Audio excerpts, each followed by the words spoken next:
we've made the playoffs 5 out of 6 years. I mean, 4 out of 5. I'm sorry, we haven't even hit regular season yet. So we made the playoffs 4 out of 5. Went to the conference finals 3 out of the 4 out of the 3 out of the 4 times. Correct.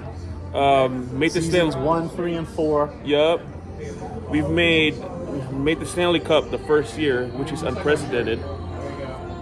I feel like because Cassidy's had, he made the Stanley Cup 3 years ago with the Boston Bruins. I feel like if he doesn't mess up the Shout out to rotation. the St. Louis Blues for winning that, by the way. Alex Pietrangelo, glad you're with us, buddy. And I'm glad Boston didn't win.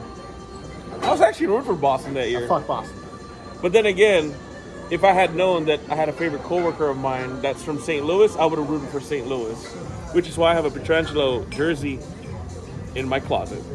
So I'm going to say the Knights do make the playoffs. Yeah, I actually think they're a little bit slept on. I think that the core of the team is still really good.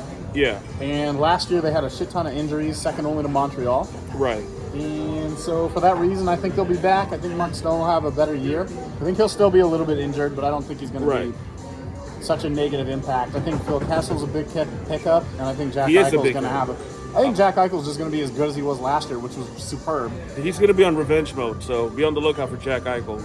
Jack Eichel was great for the Golden Knights in Season 5. Oh, yeah. Everyone hated him because they kept losing. He was I the love only Jack guy Eichel. scoring. Yeah. So, that's the one guy you don't get mad at. Right. He was That's the what I one. didn't understand about the fan base getting all mad. But I mean, other than think Marchie, that yeah. going into next year, I think that is going to play a factor. Right. Jack I think Eichel the will two play a players factor. other than Eichel that had a very breakthrough year was Theodore and Marchie. Theodore's now not just a defensive player, but he can actually he can handle. He's not Nate Schmidt, but he can handle his own. He can handle. He's made huge improvements. I love Theodore, man. So there's a lot to look forward to with the Golden Knights. They're not as shitty as they were in Season 5 when they had all the injuries. Right. And then we had that goaltender bullshit. People are overreacting here a little bit. Yeah. I still think it's going to be tough. They're not going to be one of the top